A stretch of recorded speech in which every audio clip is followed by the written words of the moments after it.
विशाल ब्रह्मांड में कई वैज्ञानिकों ने अनुमान लगाया कि पृथ्वी ही जीवन का एकमात्र स्रोत हो सकती है। पिछले कुछ दशकों में मनुष्य ने अंतरिक्ष में जीवन की खोज के लिए अनगिनत अटकलें लगाई और कई अंतरिक्ष अन्वेषण अभियान चलाए। लेकिन तारों से भरा गहरा आकाश और अथाह ब्रह्मांड एक उजाड़ कब्रिस्तान की तरह था। यह अनंत ठंड और अंधकार का स्थान था। जीवन का कोई संकेत नहीं मिल पा रहा था। ब्रह्मांड बहुत विशाल है, इसका कोई अंत नहीं है। प्रौद्योगिकी के वर्तमान स्तर के साथ भले ही मनुष्यों द्वारा प्रक्षेपित अंतरिक्ष जांच आकाशगंगा के गुरुत्वाकर्षण खिंचाव से मुक्त हो जाए और लाखों या करोड़ों वर्षों तक यात्रा कर सके, फिर भी उनके लिए तारों वाले आकाश की दूसरी ओर पहुंचना मुश्किल होगा। शायद आज तारों वाले आकाश की खोज का इतिहास फिर से लिखा जा सकता है। कुछ मनुष्य तारों वाले आकाश की दूसरी ओर पहुंच गए थे, दर्जनों या सैकड़ों प्रकाश वर्ष पार करके और मनुष्य की चरम यात्रा का अनुभव करके। हालांकि पृथ्वी पर मनुष्यों को यह सब पता नहीं था। कोई भी इस पर विश्वास नहीं करेगा और कोई भी खुश नहीं होगा या जश्न नहीं मनाएगा। 9 विशाल ड्रैगन शवों ने कांस्य ताबूत को तारों वाले आकाश की दूसरी ओर खींच लिया तथा उसे तारों के क्षेत्र में ले गए जहां बिग डिप स्थित था। इसी समय ये फैन की नींद खुली। उसकी हथेली ने हरे कांस्य ताबूत को छोड़ दिया। उसके दिल में सैकड़ों प्राचीन अक्षर उकेरे हुए थे। उन्हें समझना मुश्किल था और वे इतने गहरे थे कि मानो उन्हें कभी मिटाया ही न जा सके। केवल इसी समय रहस्यमय दिव्य ध्वनि पूरी तरह से गायब हो गई। महान दाव सरल था। शब्द सोने की तरह कीमती थे। सब कुछ खत्म हो गया।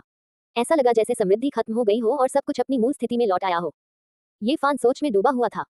उसने खुद से कहा, स्वर्ग का रास्ता अतिरिक्त चीजों को दूर कर देता है और कमियों की भरपाई करता है। ये फैन, क्या तुम ठीक हो? फैनबो ने चिंता से पूछा। मैं ठीक हूँ। इस प्रक्रिया के दौरान कांस्य ताबूत हिंसक रूप से हिल रहा था। सभी को चक्कर आ रहा था। वे जानते थे कि ताबूत को खींचने वाले 9 ड्रैगन अंत तक पहुंचने वाले थे। इस समय ताबूत की दीवार पर उजाड़ कांस्य नक्काशी एक दिव्य चमक के साथ फट गई, जिससे एक धुंधली रोशनी की परत बन गई। इसने अकल्पनीय प्रभाव को संतुलित कर दिया और ताबूत अंततः स्थिर हो गया। आखिरी धमाके के साथ कांसे के ताबूत का ढक्कन अपनी जगह से हटकर एक तरफ खिसक गया। ताबूत जमीन पर गिर गया। रोशनी, मैं प्रकाश देख सकता हूँ। ये प्रकाश की परिचित दुनिया है। कांसे के ताबूतों में बंद कई लोग चीखने से खुद को नहीं रोक पाए। प्राचीन मंगल ग्रह की धुंधली और रक्त लाल वीरानी अब उनके सामने नहीं थी। उसके चेहरे पर ताजी हवा बह रही थी और उसमें मिट्टी की खुशबू और फूलों और घास की खुशबू भी थी। प्रकृति की खुशबू चारों ओर फैल गई थी और बाहर जीवन शक्ति से भरी एक चमकदार दुनिया थी। सभी लोग उठ खड़े हुए और जल्दी से ताबूत से बाहर निकल आए। उन्होंने जो देखा वह एक शानदार और सुंदर दृश्य था। इस समय वे एक ऐसे पहाड़ की चोटी पर खड़े थे जो न तो बहुत ऊंचा था और न ही बहुत छोटा था, और वे अपने सामने के दृश्य को देख सकते थे। दूर दूर तक खूबसूरत पर्वत चोटियों और हरे भरे वृक्षों की लहरदार श्रृंखला दिखाई दे रही थी। पहाड़ की चोटी के पास विचित्र आकार की चट्टानें और मजबूत पुराने पेड़ थे। वहां पानी की बाल्टी जितनी मोटी पुरानी बैलें भी थी जो ड्रैगन की तरह चारों ओर कुंडलित थी। वहां हरी घास और सुगंधित जंगली फूल भी थे जो जीवन शक्ति और स्फूर्ति से भरे हुए थे। मंगल ग्रह के अंधकार और सन्नाटे की तुलना में ये स्थान निस्संदेह एक शांतिपूर्ण स्वर्ग था। ये बहुत बढ़िया है। हम अंततः अंधकार और उजाड़ से बच निकले हैं और ऐसी सुंदर दिव्य भूमि पर आ गए हैं। आखिरकार अब मुझे डरने की जरूरत नहीं है। बहुत से लोग खुशी से झूम रहे थे और कुछ तो खुशी के आंसू भी बहा रहे थे। कई मौतों और परेशानियों का सामना करने के बाद वे आखिरकार एक जीवंत और प्राकृतिक दुनिया में आ गए थे। सूरज को चूमना और खुद से अच्छी तरह जीने के लिए कहना। यहाँ तक कि चतुर और मोहक लिन जिया भी इस हद तक प्रभावित हुई थी। पैंगो पहाड़ की चोटी पर खड़ा था और दूर से चिल्लाया, मैंने आखिरकार फिर से सूरज देखा। हालांकि यह पहले जैसा नहीं है, फिर भी मैं जोर से कहना चाहता हूँ कि मुझे एक नया जीवन मिला है। क्लैंग। अचानक उनके पीछे रखे कांसे के ताबूत से धातु जैसी आवाज निकली और सभी की नसें तुरंत प्रभावित हो गईं। वे सब देखने के लिए मुड़े। 9 विशाल ड्रैगन लाशों में से आधे से ज्यादा चट्टान के नीचे लटकी हुई थी और कांसे ताबूत चट्टान से ज्यादा दूर नहीं था। इस समय 9 ड्रैगन लाशें स्टील की एक बड़ी दीवार की तरह थी जो धीरे धीरे चट्टान से नीचे खिसक रही थी, और कांसे ताबूत भी धीरे धीरे आगे की ओर खिसक रहा था। गड़गड़ाहट। 9 विशाल ड्रैगन शव और प्राचीन कांस्य ताबूत पहाड़ की चोटी से नीचे की ओर फिसलते समय गड़गड़ाहट की आवाज कर रहे थे और अंत में चट्टान से नीचे गिरते समय उनकी गति बढ़ गई। सभी लोग इतने सदमे में थे कि उन्हें पसीने छूटने लगे। पहाड़ की चोटी का एक हिस्सा वास्तव में एक चट्टान था। अगर वे ताबूत का ढक्कन खुलने पर जल्दी से बाहर नहीं निकलते तो परिणाम अकल्पनीय हो सकते थे। 9 विशाल ड्रैगन लाशें और प्राचीन कांस्य ताबूत चट्टान से नीचे गिरने के बाद लंबे समय तक गिरने की कोई आवाज नहीं आई। इससे सभी लोग निराशा में एक दूसरे को देखने लगे और वे बेहद हैरान थे। इस समय विशाल कांस्य ताबूत के कारण उनकी दृष्टि अवरुद्ध हुए बिना वे चट्टान के इस ओर का दृश्य स्पष्ट रूप से देख सकते थे। क्या यह संभव है कि हम किसी अति विशाल ज्वालामुखी के मुहाने पर खड़े हों? कई लोगों के चेहरे पर आश्चर्य के भाव थे। ऐसा इसलिए था क्योंकि तथाकथित चट्टान वास्तव में एक अथाह गड्ढा था। ये ज्वालामुखी का मुख नहीं है। इतना मोटा ज्वालामुखी होना असंभव है। यदि कोई ध्यान से देखे तो उसे पता चलेगा कि वहां कुल 9 विशाल पर्वत थे जो एक दूसरे से जुड़े हुए थे और एक अतुलनीय रूप से विशाल और गहरी घाटी का निर्माण कर रहे थे। सामान्य ज्ञान के अनुसार यह एक खुली घाटी होनी चाहिए जिसे एक ही नजर में अंत तक देखा जा सके, क्योंकि 9 पहाड़ बादलों में ऊंचे नहीं थे। हालांकि जब कोई नीचे देखता था तो वह घना अंधेरा था और उसका कोई अंत नहीं था। ऐसा लगता था मानो वे सीधे नरक की येलो स्प्रिंग्स रोड से गुजरे हों, और यह था 9 पहाड़ों द्वारा निर्मित खाई अंतहीन लग रही थी।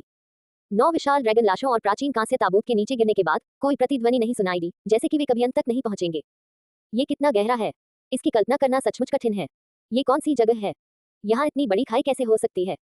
हर कोई हैरान था और उन्हें यह महसूस हो रहा था कि ये दुनिया उतनी शांतिपूर्ण और शांत नहीं है जितनी सतह पर दिखती है। ये फैन ने अपने आसपास के दृश्यों का अवलोकन करने के बाद कहा, क्या आप लोगों ने ध्यान दिया है? यहाँ कोई पंचरंगी वेदी नहीं है।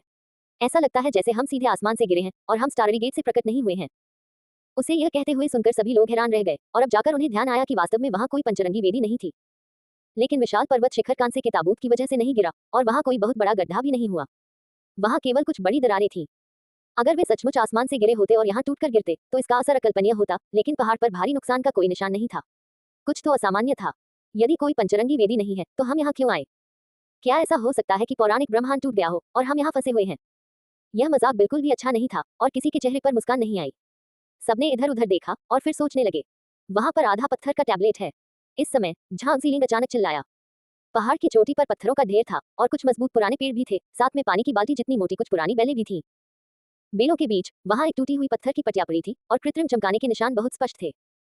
सभी लोग जल्दी से वहां चले गए, मुरझाई हुई लताओं को हटाया और टूटी हुई पट्टिका पर मुरझाए हुए पत्तों को झाड़ दिया। तुरंत उन्हें एक अतिशय प्राचीन आभा महसूस हुई। उस पर 3 प्राचीन अक्षर उकेरे गए थे और स्ट्रोक मजबूत और सघन थे। वे ड्रैगन की तरह साहसी और जोरदार थे और वे समय के आभा के साथ बह रहे थे। यह अज्ञात था कि वे कितने वर्षों से अस्तित्व में थे। क्या लिखा है? कई लोग इसे पहचान नहीं पाए। ये फान ने काफी देर तक इसे पहचानने की कोशिश की, लेकिन वह अभी भी थोड़ा अनिश्चित था। उसने कहा, ऐसा लगता है कि यह 3 शब्द निश्चित प्राचीन उजाड़ हैं। निश्चित प्राचीन उजाड़, इसका क्या मतलब है? ये पूरी तरह से असंगत है। कोई भी इसका मतलब नहीं समझ पाया। यह एक टूटी हुई पत्थर की पट्टिका है और इसके नीचे शब्द होने चाहिए। हालांकि पट्टिका टूट जाने के बाद इसे बहाल करने का कोई तरीका नहीं है। पैंगबो ने बेलों और खरपतवारों को उखाड़ दिया। उसे वहां बहुत सारे कुचले हुए पत्थर मिले, जैसे कि उन्हें बिजली से तोड़ दिया गया हो। 3 प्राचीन अक्षर इस रसातल या पहाड़ का नाम होना चाहिए। झोही ने एक विचारशील भाव प्रकट किया और कहा, लेकिन ऐसे बहुत कम शब्द और वाक्यांश हैं जो निश्चित से जुड़े हैं। सबसे अधिक संभावना है कि पृथ्वी शब्द इसके बाद आता है। अगर इसे इस तरह जोड़ा जाए तो क्या ये निश्चित प्राचीन उजाड़ नहीं होगा? एक छात्र ने चारों शब्दों को आपस में जोड़ा और इसे पढ़ते ही उसके चेहरे का भाव बदल गया। बाकी लोगों ने भी भौहें सिकुड़ी। लोगों के लिए इस नाम को किसी अच्छी चीज से जोड़ना कठिन था और कई लोग थोड़े चिंतित भी थे।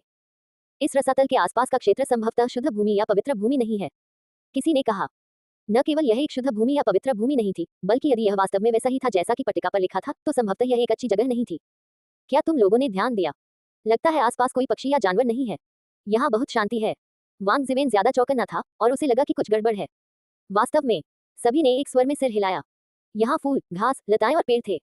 ऊपर से देखने पर यह जीवन शक्ति से भरपूर लगता था, लेकिन करीब से देखने पर यह बहुत अजीब लगता था। वास्तव में आसपास कोई जानवर नहीं था। इतने बड़े पहाड़ पर न तो कोई पक्षी था, न जानवर, न ही चींटियों या कीड़ों का कोई निशान। वहां इतनी शांति थी कि लगभग मौत जैसी शांति थी। वहां पुराने पेड़ों पर कोई सिकाड़ा नहीं था, घास पर कोई टिड्डा नहीं था और आकाश में कोई पक्षी नहीं उड़ रहा था। वहां केवल सन्नाटा था। पैंगबो बहुत आशावादी थे और उन्होंने कहा, कोई बात नहीं, यहाँ हरियाली है। इस तरह का वातावरण हमारे जीवित रहने के लिए पर्याप्त है। इसके अलावा यहाँ एक टैबलेट है, इसलिए इस ग्रह पर मनुष्य अवश्य होंगे। मुझे विश्वास नहीं होता कि इतनी सुंदर दुनिया मौत की एक उजाड़ भूमि होगी। किसने कहा कि कोई जानवर नहीं है? किसने कहा कि आकाश में कोई पक्षी नहीं है? देखो। इस समय ये फैन को एक नई खोज मिली और उसने दूर क्षितिज की ओर इशारा किया। दूर आसमान में एक नर चील चक्कर लगा रहा था। ये बहुत खास था क्योंकि इसका पूरा शरीर वास्तव में सुनहरा था। भले ही यह बहुत दूर था, फिर भी इसकी भव्यता को महसूस किया जा सकता था। ऐसा लग रहा था जैसे इसे सोने में ढाला गया हो और इसका पूरा शरीर सुनहरे प्रकाश से चमक रहा था। इस समय सुनहरा चील कुछ दूर तक इस क्षेत्र की ओर उड़ता रहा और यह अधिक से अधिक स्पष्ट होता गया। फिर यह अचानक एक पहाड़ी क्षेत्र की ओर झपट्टा मारता हुआ आगे बढ़ा। थोड़ी देर बाद वह फिर आसमान में उड़ गया और उसके पंजों में एक और शिकार था। वह दूर एक चट्टान की ओर उड़ गया। मैं कुछ नहीं देख रहा हूँ, है ना? ये दृश्य देखने के बाद आमतौर पर लापरवाह रहने वाला पैंगबो वहीं पर हकला गया। बाकी लोग भी लगभग डरे हुए थे और वे मिट्टी की मूर्तियों की तरह अचंभित थे। उन्हें अपनी आंखों पर यकीन ही नहीं हो रहा था। मुझे ऐसा क्यों लग रहा है कि उस सुनहरे चील के पंजे के नीचे ऐसा लग रहा है जैसे वह किसी विशालकाय हाथी को पकड़ रहा है। ली झांक के भी हकलाने लगा और उसे लगा कि उसका मुंह सूख गया है। ये सिर्फ लगता नहीं है, ये वास्तव में ऐसा है। वांग जिवेन ने अपनी बात जारी रखी और कहा, यह एक विशाल हाथी को पकड़ सकता है, ये वास्तव में अकल्पनीय है। कोई कल्पना कर सकता है कि वह सुनहरा चील कितना विशाल होगा। इस बिंदु पर वह अवाक रह गया। ये बहुत स्पष्ट था कि अभी सभी का निर्णय गलत था। क्योंकि दूरी बहुत अधिक थी, इसलिए उन्होंने इसके आकार का गलत अनुमान लगाया।